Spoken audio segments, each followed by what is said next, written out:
Hello, everyone. Welcome to the Advancing Human Rights Subcommittee meeting on the UN Decade for People of African Descent and Reparations. Glad to have you all here. Thanks for spending some time with us today. So here's our agenda. We have a 1-hour agenda, and we look forward to hearing from everyone. We'll start with our check-in. And for the check-in, we wanted to know your name and your branch. I can name people based on who's on my little screen here. Let's go for Pat, then Teresa, then Samantha. Pat O'Brien, Cape Cod branch. Teresa, then Samantha.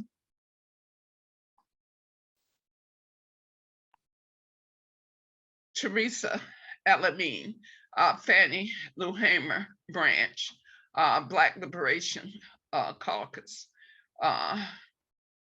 Glad to be here. Samantha Turner, Southern Piedmont branch, North Carolina. Thank you. Donna, then Joan. Donna Peel from Cape Cod branch. Joan Goddard from San Jose, California branch. Julianne, then Philip.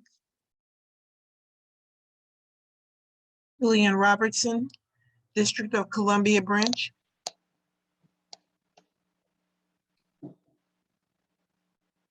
Philip, can you speak? Yeah, Philip Cole of the San Francisco branch. Thank you. Great. Gloria, then Robin.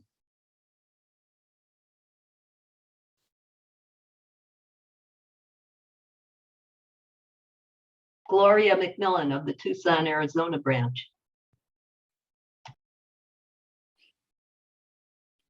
Robin of the Burlington, Vermont branch. Thank you, Robin Lloyd. Did everyone get a chance to give us their name and branch? Did I miss anyone? Yourself. I know. I Thanks, think, Joe. maybe not. Maybe you said it. I'm George Friday. I'm a member of the Southern Piedmont branch in North Carolina. Our first agenda item is the National Coalition of Blacks for Reparations in America in Cobra had their national convention in June. There's not anyone on our call who was there, but perhaps Teresa can tell us a little bit about it. Can you, Teresa? Yes, could you take down the agenda for a moment so we are all kind of here together? Let me get my gallery view.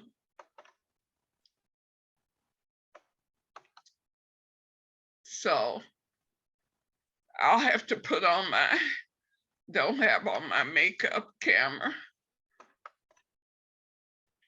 So I'm wearing the Cobra t-shirt from the conference. I couldn't attend, but I did buy the t-shirt. So it says in Cobra, National Coalition of Blacks for Reparations in America. And the conference was June 24th through the 26th. Oh, wow, that's great. You can really see it now. And it was held in Hartford, Connecticut. And this is a program from, they also sent me this with the t-shirt. And I could tell you, it was an amazing event with lots of support. And the New England chapter of NCOBRA raised a lot of money. They got ads from UMass Boston and just a whole bunch of other places. So they were able to pay for. Now the Baton Rouge NCOBRA chapter, they have an ad, and that's where Mama Fatima is located, I believe, in the Louisiana area. So lots of beautiful ads. So hopefully we'll get someone to do a report back because Cobra is in very good shape. And I remember when it was not in such good shape. But I have been a long time member, and because the Atlanta branch is closest to me, I'm in the Atlanta branch of Cobra. Thank you, George. Thank you, Teresa. And we're gonna have to lean on you a little bit more now because we want to cover the resolution on the UN decade, which passed, yay. Well, I am just so impressed. And when I filled out the survey, I guess all of you have gotten a survey from Wealth International about how we enjoyed the Congress. It was my first Wealth International Congress. And we were contacted early on, George and I, because it was a workshop that we presented really on behalf of the Black Liberation Caucus. It was the equity and inclusion section by section workshop. And Layla, who is the Deputy Secretary General, she contacted us. She set up a Zoom meeting, got the other two people from the UK to participate in the workshop. So the resolution came out of the workshop. So Melissa Torres and I were to work on it. I had sent Melissa some draft stuff, but Melissa's mother was very ill and is in the ICU, I think, still. And she's been there for what seems like weeks. So Melissa didn't get to work on. Her mother passed away day before Oh yesterday. no, when? I believe it was the day before yesterday, just so you would be aware with your comments. Thank you. Well, I am so glad because I appreciate it, because I will definitely send my condolences to Melissa. That's important. And the whole national board should send their condolences to Melissa. I'm glad you know about it. So if you could mute yourself and let me finish with my report. Thank you, Philip. Well, you can see why Melissa couldn't work on the resolution, but Layla, the Deputy Secretary General, she jumped into it and she put in the first draft of the resolution. I was so pleased with it, just as it was. And then Patricia Scanella, who is the Director of Human Rights at the International Secretariat, she took the resolution and she strengthened it unbelievable. She put in all the stuff about what the International Secretariat would do. She put in all the stuff about what the section should do. And when I saw it, I couldn't believe it. And so we actually had a side meeting about it, which Joan Goddard attended. And she was so accommodating, Patricia. And I'm just a stickler for getting it just right. So she accepted all my edits. So the final resolution that was adopted on July 23rd, I believe George sent the clean copy.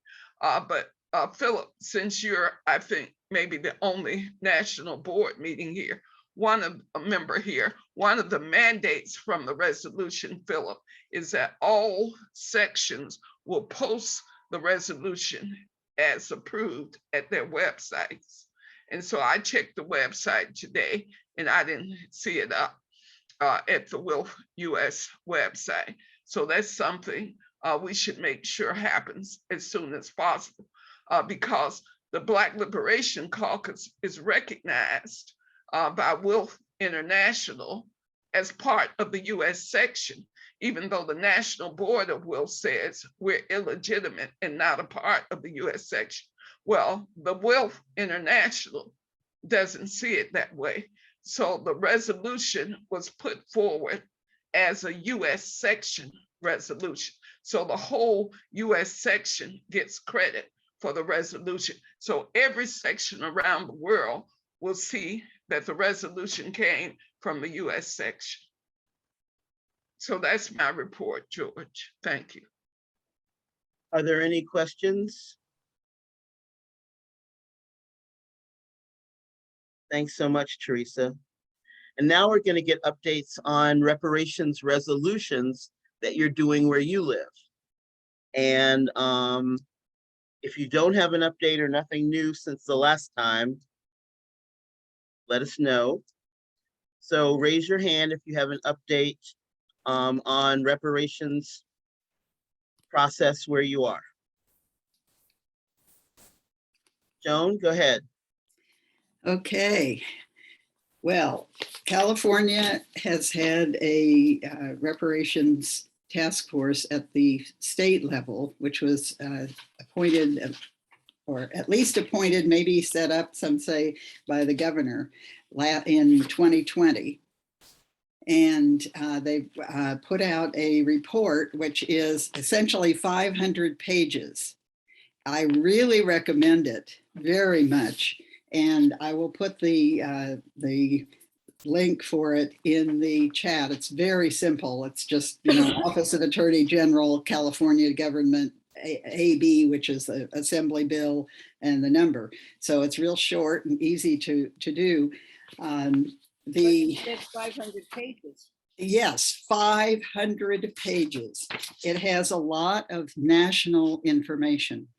It's mostly national information, but it has every section of it, every section which is enslavement, racial terror, political disenfranchisement, housing segregation, separate and unequal education, racism and environment and infrastructure, pathologizing, Black families, control over creative, cultural, and intellectual life, stolen labor and hindered opportunity, an unjust legal system, mental and physical harm and neglect, and lastly, and of course, importantly, the wealth gap. And the footnotes for each section, for the one section on housing, that's 4 pages, fine print, lots and lots of sources. There are 9 members of the task force and lots of writers and editors and additional acknowledgements and so on. And last night I printed out about 1/3 of it, which is the parts that have the word California. So that is, I think, a great resource, and it will encourage. I know some states and counties have already done resolutions, but this has so much information and will be so valuable. And so I just wanted to give you all an idea of the scope of it. It does, somewhere I saw a mention that in Georgia, there have been some picking up on it and discussion of it, and I'm sure in other places as well. Thanks so much, Joan. Thank you. Donna, and then Teresa. Hold on a second, George. I want Joan to understand that the work is not for us to consume information, but to actually get our branches engaged in Yes. doing. Oh, I'm sorry. Sorry, I forgot to mention that part. Sorry. Yes. Yeah, our branch is working as part of a committee that is set up by the African American Community Services Agency, which has been pulling in people from several different organizations, and we will be supporting and being part of that work, not thinking that we should take it on and be the authorities on it. Thank you. Sounds A little good. bit different when there's already something underway in your city or county. Yes. So we've got Donna, Teresa, and Dr. Julie. I just wanted to ask, are you going to send a link to that report? Oh, I'm sorry. I'm going to put it in the chat. Thank you. Okay, great. Thanks for the And reminder. and I was just making sure that Pat is ready to report from here on Cape Cod about the Black Box Project and a historian doing work here that we'd like to have as a speaker next time. Her name is Meadow Dibble. And so I was just saying that I'm combined with Pat on that. Great, thanks, Donna. We'll come back to that when we're setting up who's facilitating the next meeting. I've got Dr. Julie. Sorry. Teresa, Dr. Julie, Samantha. No, put me last. So go Julie, Samantha, and then me. Thank you. Sure. Okay, Dr. Julie. Hey, I wanted to just ask a quick question, Joan. Based on what you've read so far, how are the payments to be constructed? Are they I'm sorry, I confined to a left specific out a year? very important word, which was interim. This is Oh. the first report. It has the information, the history, the background, the reasons, etc. It does not make proposals for what to do. They are expecting, I believe, to do their next report within this year, which will presumably have those recommendations you're wondering about. Sure, I've Thank you. been hearing rumors about different things, but I want to just, see the rest of my time. Thanks, Dr. Julie. Okay, so Samantha, what is it that the branch in Southern Piedmont that we are piggybacking with and supporting or working on? Looks like you're in a groovy place. This is my porch. I'm in Charlotte. I'm wearing my Poor People's Campaign shirt, Teresa. I love your t-shirt. Thanks for showing. In this Southern Piedmont branch, I work with Reimagining America Project in Charlotte, and also a group called POST, Protect Our Stolen Treasure. They are both led by Black people, and we are having in the Reimagining America Project, we are working with two people who worked on the governor's task force. The governor of North Carolina set up a task force to examine the effects of racism in North Carolina, and especially Mecklenburg County, where we're at. The report came out a few months ago, and the city has examined it, and now POST is going to take that and build a bill around it. And the Reimagining America Project is going to present it publicly, virtually to our members and supporters. Thanks, Samantha. Teresa. Thank you, George. A few months back, we looked at the Buncombe County, Asheville, North Carolina, and the Evanston, Illinois reparations ordinances that passed a couple of years ago. So in Columbus, Georgia, the Fannie Lou Hamer branch, we spoke before the city council in July, and at that meeting, the mayor kind of indicated he wasn't opposed to it because generally, if people have a problem with something that you're saying, city council members will start to react. But I had pretty much primed them by sending them all kinds of information. So the main information that I sent them was from the community historian, and our community historian, which we gave him an award last year.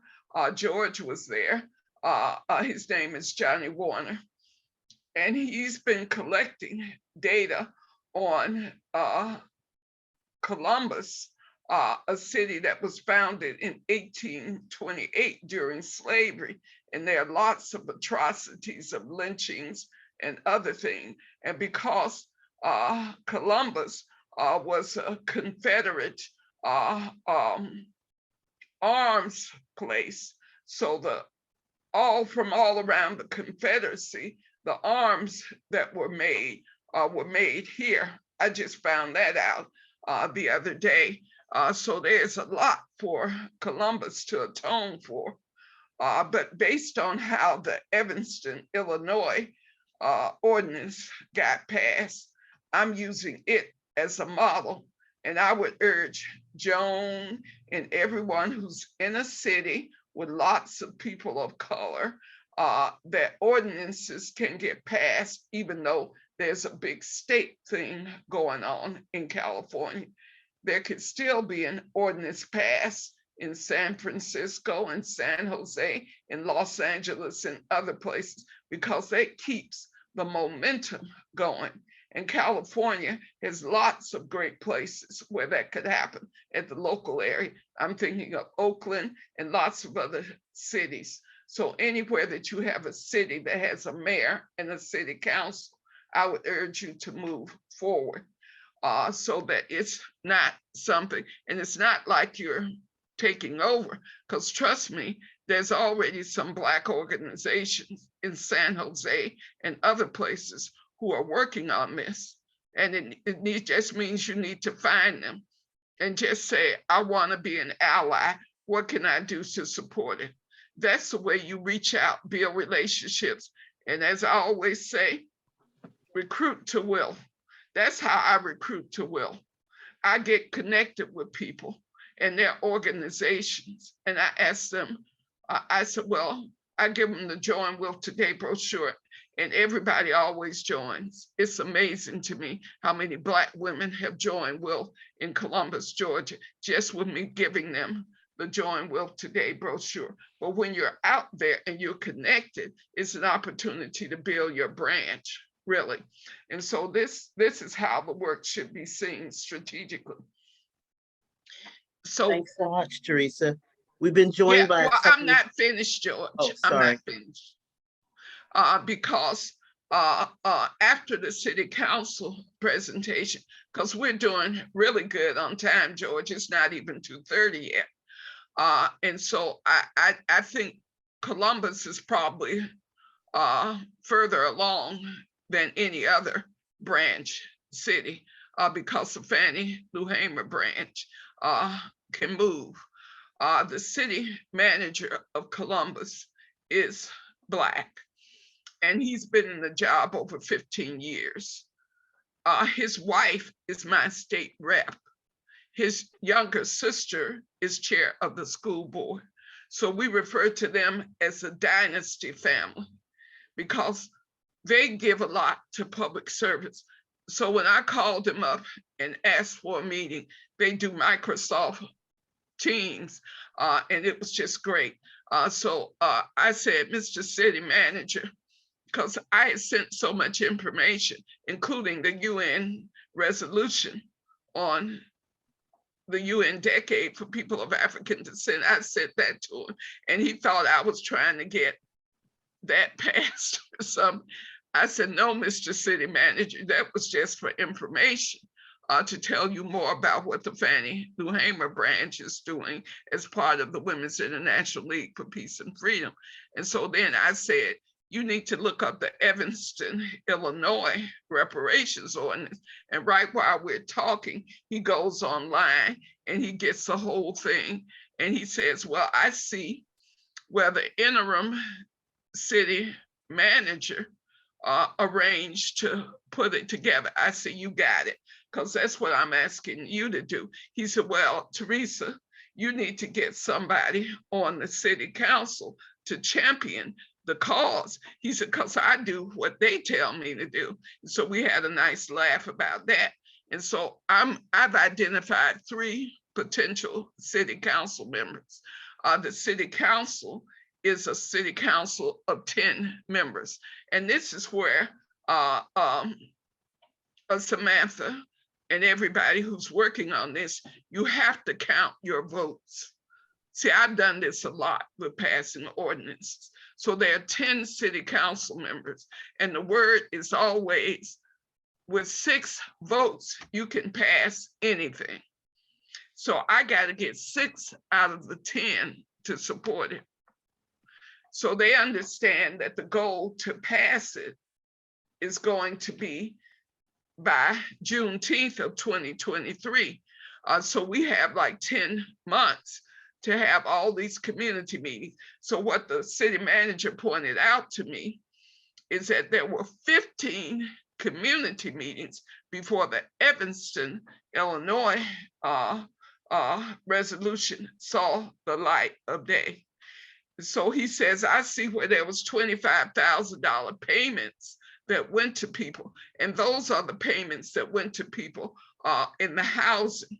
So what the Evanston, Illinois resolution ordinance does is it focuses in on housing, and everywhere adequate affordable housing is a problem. So it was giving eligible people $25,000 to purchase homes. So that's what's in the Evanston, Illinois thing. And we could certainly get it in our thing here. So I explained to the city council that we're looking for a transformation. So we're talking about how can we get reforms in criminal justice, economic opportunities, education, housing, and healthcare. Those are the 5 areas where we want to see reparations done. And so he knows that the next steps, now that he sees the way it happened in Evanston, he's already working on a draft. So the next step would be for me to get a city council member. Bye, Robin. Sorry you have to go. It's only a 1-hour meeting. I guess you didn't plan to be here for an hour. That's too bad. But at any rate, because we're counting on Burley. Perhaps we were fucking bored with Teresa talking about how much she knows, and No, Sue or whoever. I'm talking about the work that's being done in Columbus, Georgia, with the Fannie Lou Hamer branch. If anybody else can talk about any actual work that's being done to pass an ordinance, because part of what I'm doing is explaining how it gets done. And I would appreciate the respect of being able to finish this, because it's a 1-hour meeting and we're just halfway through the meeting. So we have plenty of time, because I'd like to think that there will be some discussion. And this is not just a meeting just to meet. Whoever was saying that, breaking into the middle of me talking quite rudely. But it's really important to understand that learning how your city council works. See, in order to pass an ordinance in most city councils, it has to be a public hearing. So the city attorney, once we get the ordinance written, there can be no vote by the city council members until the public weighs in on it.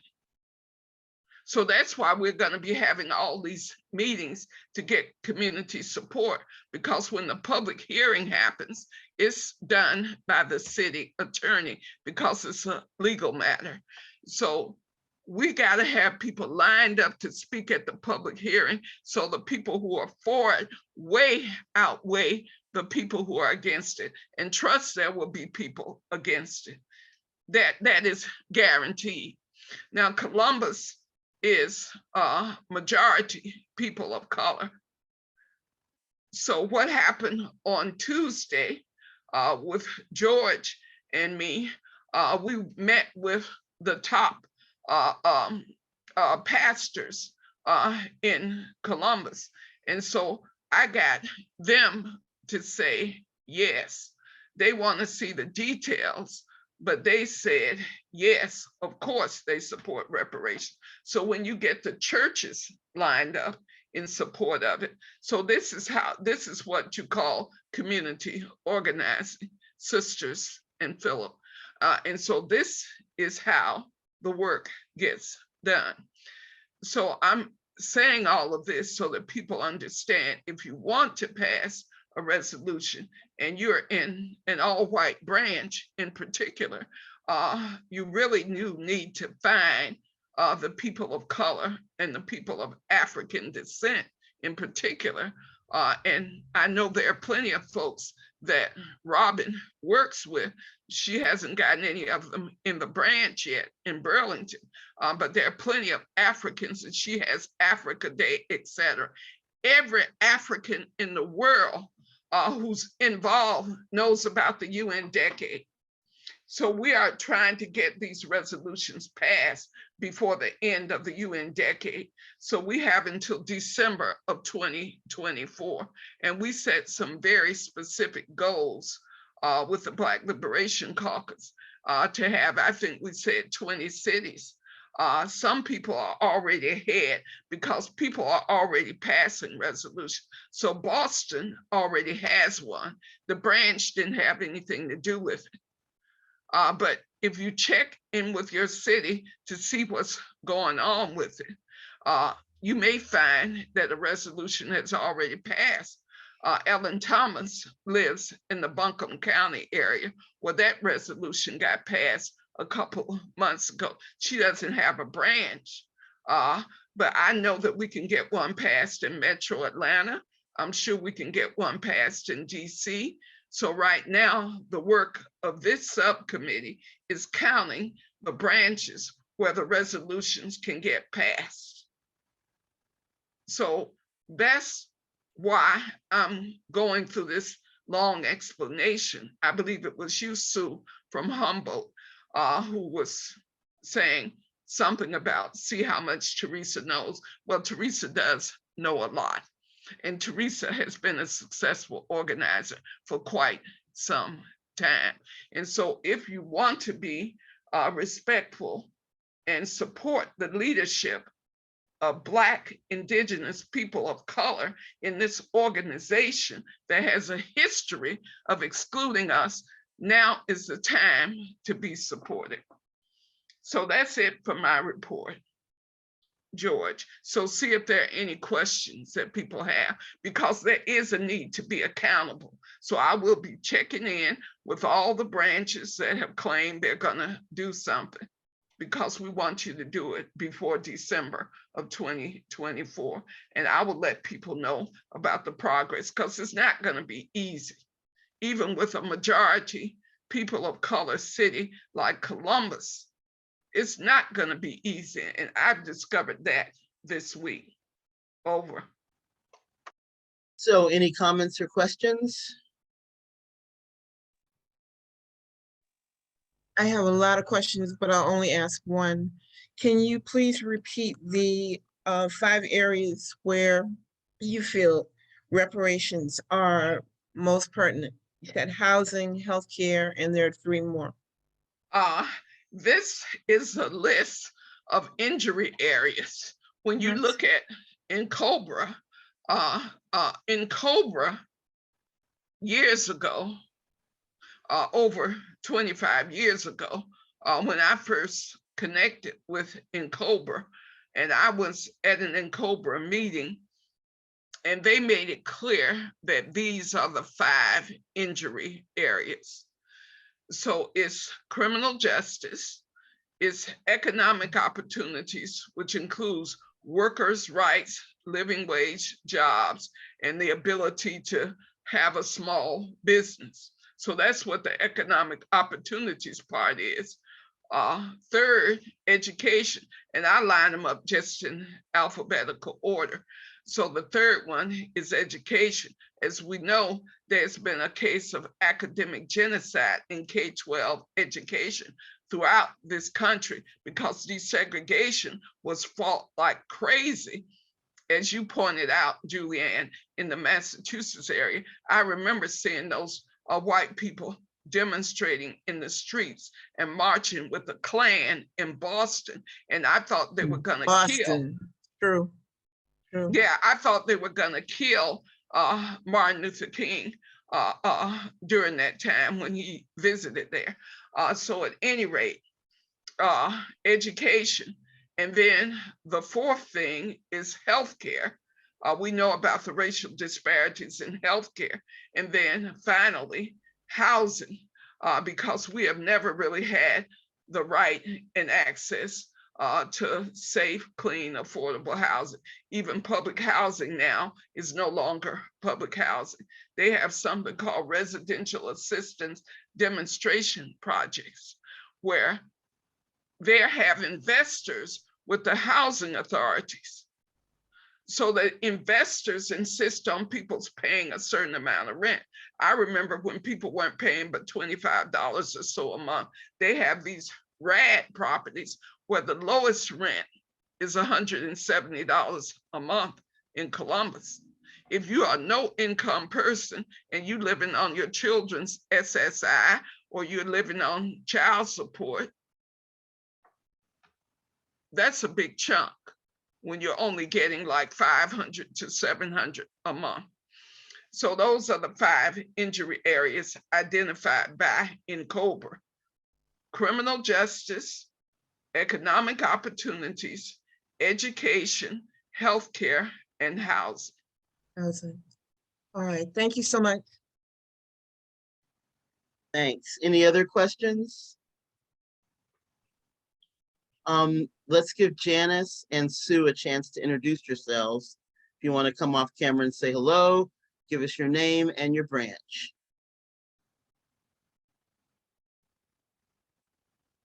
Janice, Sue? Oops. Okay, I had to check both of them. I'm Janice Hawkins. I'm from the Des Moines branch. And I apologize, I haven't been to very many of the meetings. I'm wanting to gain more information to see how we might advance the issue here in Des Moines. We have a fairly receptive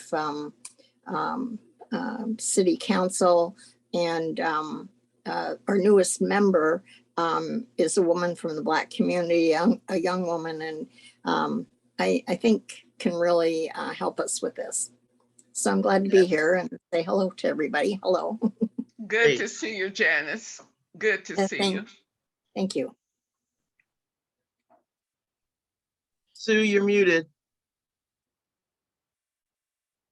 Sue Hilton from Humboldt branch, and we have a pretty small African-American community and a very organized African-American community, which is really cool. We've worked with the local NAACP on a few things, and the current but about to be former president of the NAACP is a member of our branch, but only because we, sort of gave her a gift membership. She hasn't actually been participating much. And I don't know, since we didn't have slavery here, we have a lot of reparations we owe to Native people and Chinese people, but the African American is less clear, so it's sort of lower on our priority list. So that's what I have to say at the moment, I guess. Okay, thank you. Both Joan and Teresa, when they talked about their examples, included that before and Evanston did this too, before they came up with their remedies, they had a good recounting of the history of atrocities and harm that were done to people of African descent where they live. Teresa? Your hand is up. Is that up from before? No, but you called on me so quick.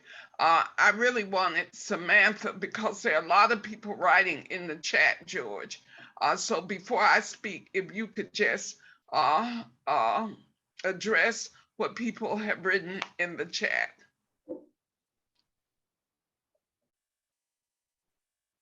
If you could read it, I would appreciate it. Okay. Let's see. I'm going back to, there's a link from Joan, and then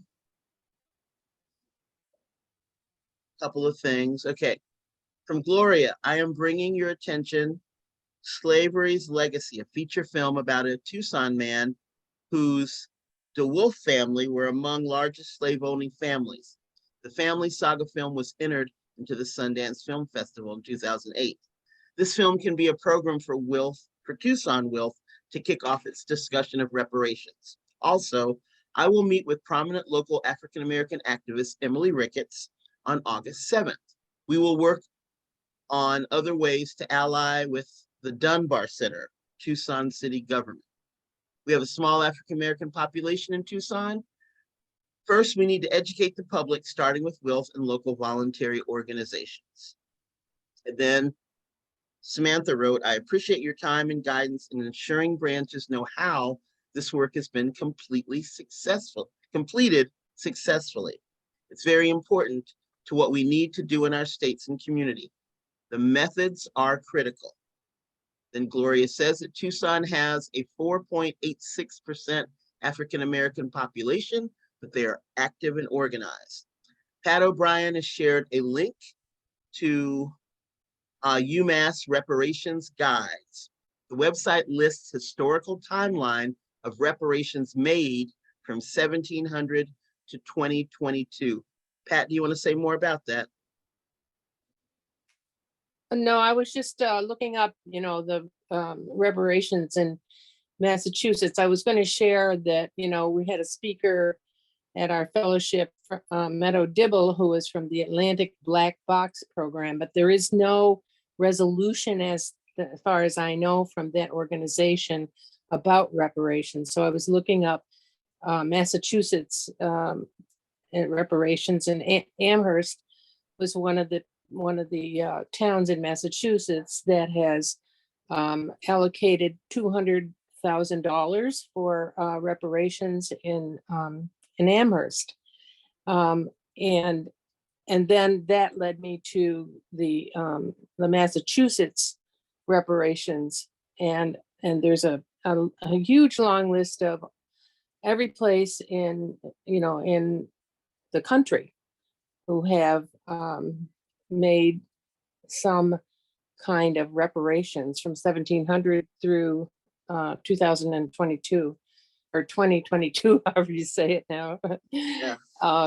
So it was that was of interest to me. So we could go back and certainly look at the history of reparations and how many other places are doing it, and so that will give us examples and ways in which we can refer to others that are doing what we anticipate here. So thanks. it was just a helpful website, I thought. Okay. So we've got Dr. Julie's hand up and then Teresa. Dr. Julie. I have a curiosity about the way the economic analysis is being conducted at the federal and the state level. Ultimately, each person who can trace their lineage to an enslaved person would be entitled to the value of their labor for the length of their life plus interest. That is a hard economic analysis, but then there are other factors.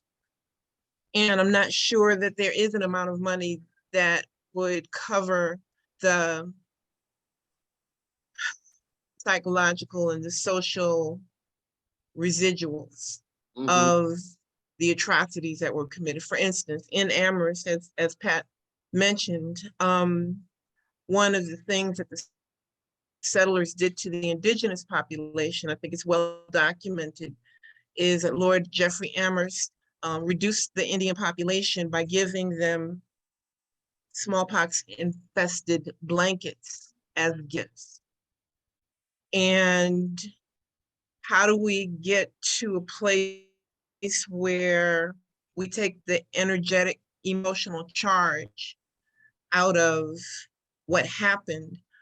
Healing and reconciliation, reducing the rage and reducing the guilt, because this is a peace organization. So when we have a conversation that talks about a state saying, well, we'll give you, $500,000 and you have to split it between 20 million people. That's not reparations. And so, I wonder whether or not it's appropriate for us to push for standard, not necessarily based on the population, but based on the value of the services that were rendered for free, plus additional compensation for the psychic, spiritual harm that's taking place. I just wanted to think about that a little bit out loud.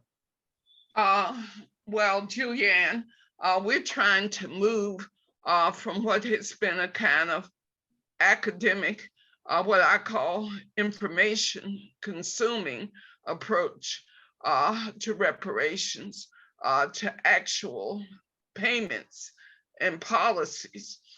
And I would say, for the purposes of this subcommittee, we're asking the DC, Maryland, Virginia branch to focus on potential city councils. And DC is one of the blackest cities. It's still a colony, but it does have a city council. And there is a way to get things like this passed. I remember my SNCC friend, Marion Barry, and what he was able to do.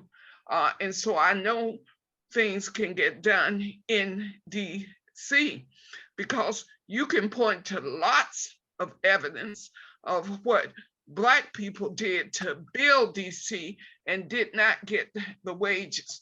See, when I talk to union people, the first time I introduced the idea of reparations in Mississippi at a meeting of union people, one shop steward spoke up and said, yeah, I understand that. Back wages owed. The guy who heads up the MSNBC program, what's his name, Chris Hayes, in 2014, when Ta-Nehisi Coates came up with that big Atlantic article on reparations, and it caused such a big stir.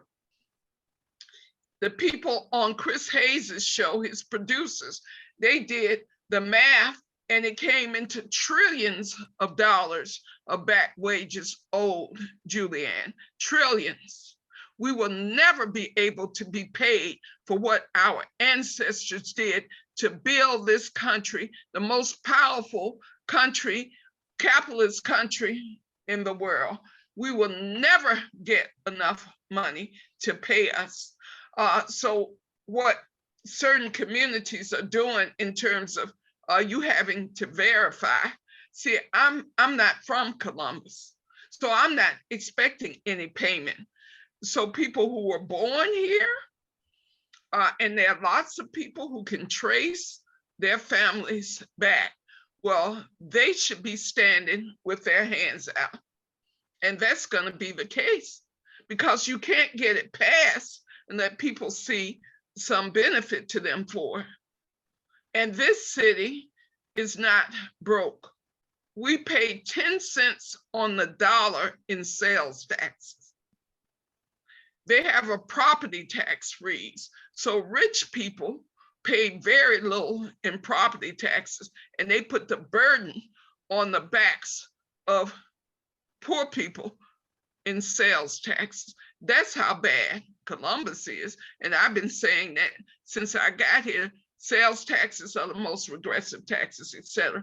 So what I envision us doing over the next less than 30 months, Sue and others, is we need to have a webinar sponsored by this subcommittee for not only will US, but just as an activity coming out of a UN decade resolution that got passed, because at the end of the UN decade, the International Secretariat will be counting all the activities that every section did. So one of the things that this subcommittee can do is to hold a webinar about what we're doing. And so I think we could probably do it next year sometime. I'd like to do it after the tour I'm doing. See, I'm going to do a tour, which will first stop in DC. Then we're going to go to Philly. Then we're going to go to New York, then Providence, Rhode Island, and then Boston. That's going to be in the first 2 weeks of August in 2023. So start thinking a year from now, Julianne. So we're going to have a big event. The tour is called UN Decade Reparations, No to NATO. So it's going to draw in Black organizations with peace organizations. And it's going to be sponsored by the Southern Anti-Racism Network, because I don't know if WILF is going to give us any money. So I'm doing it as a Southern Anti-Racism Network thing as a sponsor of the Fannie Lou Hamer branch. So I'm sorry, I've been talking way too long, George. You know, you have to speak up. Okay. I'll stop now, George, but let me just say this. I'm going to be calling individuals who have made commitments or who I think should be making a commitment to pass a local reparations ordinance. So Julianne, we can talk more because I know that DC is a good candidate to get that done. Thanks. Gloria has her hand up, and then we want to catch any announcements. Gloria? Okay, you see how different we are, different cities. We have a 4.8% African-American population here, and they're obsessed with border issues and Hispanic Mexican issues here. This is not whining, this is just telling you the truth. And it's very hard to change the focus of activists and city governments. We have a huge Hispanic population and lots of border problems, people dying in the desert here. So, you know, I think that a one approach fits all cities is, you know, you need to make some wiggle room because Tucson is not Columbus. Columbus has a majority African American. So when you counsel me, keep that in mind. And I will talk to you about it because there's an anti-Black sentiment in lots of cities, and I think Tucson may be one of them. There's only 1% Black people in Burlington, Vermont. But you can count on that 1%, the 4%, the 5%, they caught hell as Black people in your city. And there's a real record of it, which is why there's an NAACP everywhere.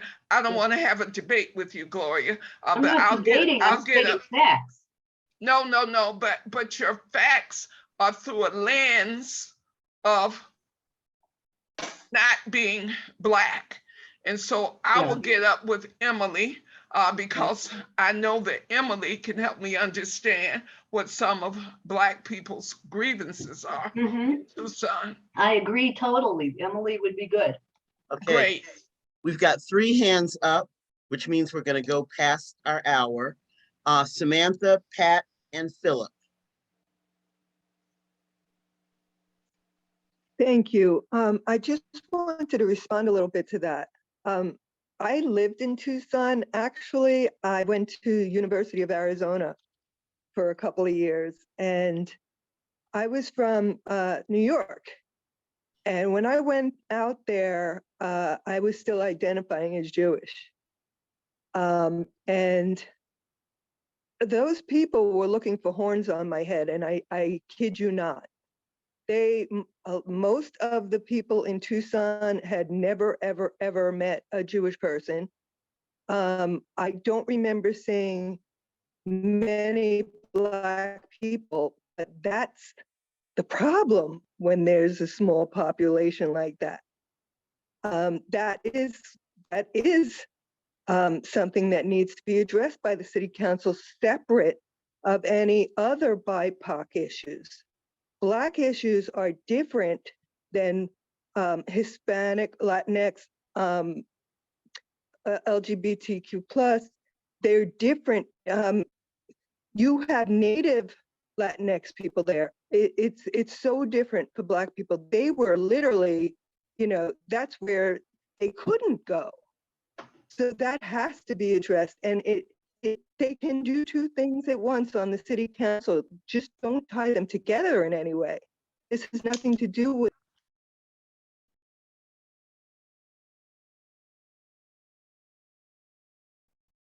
Thanks, Samantha. I can't see you, so I think you're okay and done. And then we had, let's see, Pat, and then Philip. I just wanted to say that we had Meadow Dibble from the Atlantic Black Box. Are you there? Black Box Program Project. And so I think that I'm gonna, and the Black Box Program is sort of focuses on the research of slave ships. And I think that's a really good place for us on Cape Cod to try to address reparations around the profits that these slave ships made and that are under the cover. I mean, people don't know that the reason that these ship captains made so much money and profits and everything because they were slave ships. So I think I'll check with Meadow Dibble and see what kind of research they're doing around those kind of reparations. And maybe we can get something going on a local level here in Brewster, for instance, where Meadow Dibble is from and where she knows the ship captains were from and so on. Very good. Thanks a lot, Pat. Philip? Yes, as far as the state of Arizona goes, I think we should all remember that the colonizers stole the land from the Native Americans, and reparations and injury because of the injury to the Native Americans in that region, and the Mexicans of northern Mexico suffered great injury at the hands of the colonizers. Reparations could be applied to that community also. The filibusters that operated in the 1860s and 70s, and of course filibusters apply to people who left the Confederacy to try to organize new states of slavery in northern Mexico and in Honduras and Nicaragua. And I think we should all be aware of it. There's been even one of the chief filibusters, Colonel Walker, who basically, actually went to war against the Apaches in northern Mexico. So there's been a great injury to that community, and so I think they could be included in the effort to apply reparations to that community. Thank you. Thanks, Philip. Does anyone have announcements for us? Well, I want people to save the date for the Fannie Lou Hamer branch Human Rights Conference, which is coming up on December 10th, and it's going to be live streamed as well as an event here in Columbus. But I just want to respond quickly to Philip. When we start talking about reparations for descendants of enslaved Africans, there is a tendency often to bring up the other indigenous and people of color who have also been exploited by the US government, but they were never slaves. They were put on reservations. They were treated badly, and they have their own movement.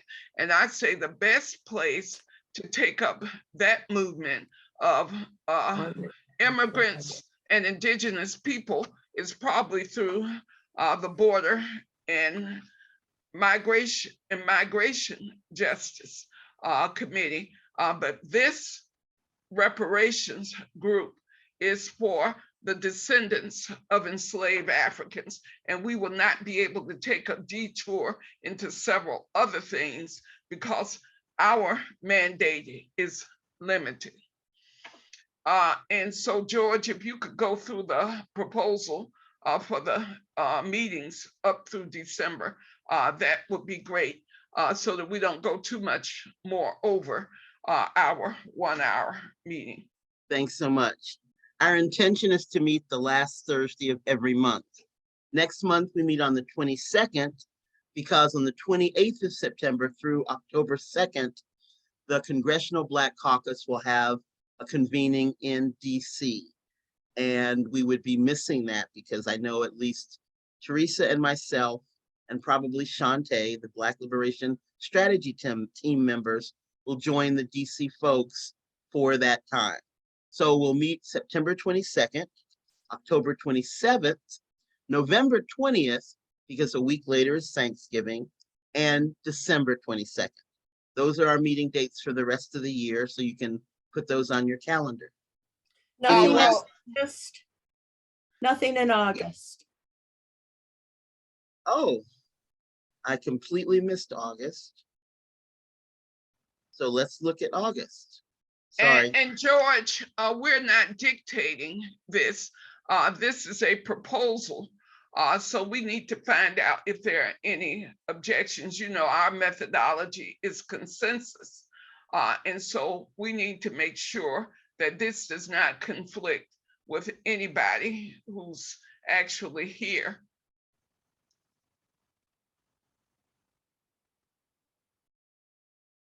So August 25th is the last Thursday in August.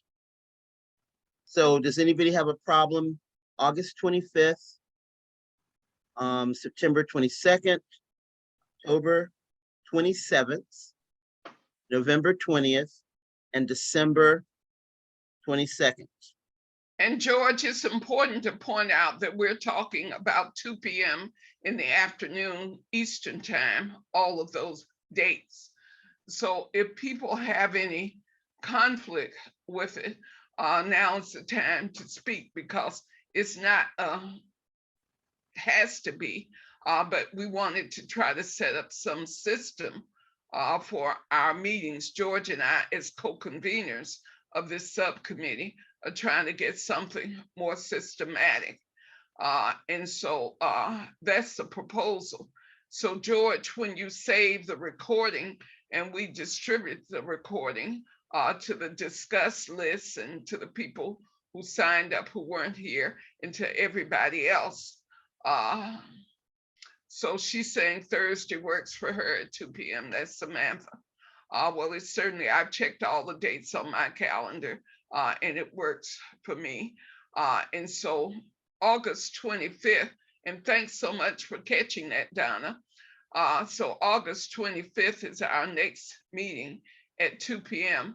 and it works out great because some members of the BLC strategy team are meeting earlier that day.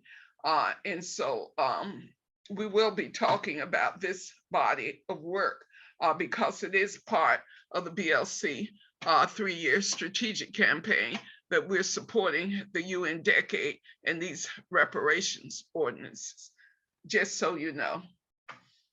So George, are there any objections? Anybody put anything in the chat saying this doesn't work for them? So let's make sure we have a consensus on this tentative date schedule before we stop.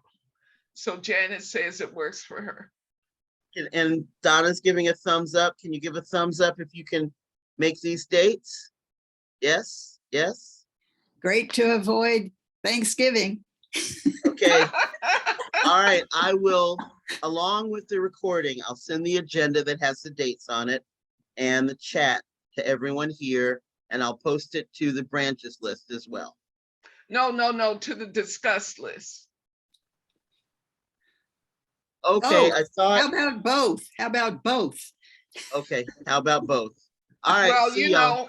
know, the branches list has so many rules and stuff, and it's only for like announcements. Mhm. So I got off the branches list because I was threatened so much. So do not post it to the branches list, Come George. on, we want to get everybody to know about it. Okay, I'll be No, good. I no, can no, do we it. have a president that doesn't give a. Well, we don't need to So get into post it that. to the discuss Thank you, list. George. Thank you, All right. George. George, you are a very, very good facilitator. Thank you Yes, so she much is Take very care, good. y'all. for your so- very Bye. So good. Say goodbye, Facilitation. George. Close the meeting, George. Bye-bye.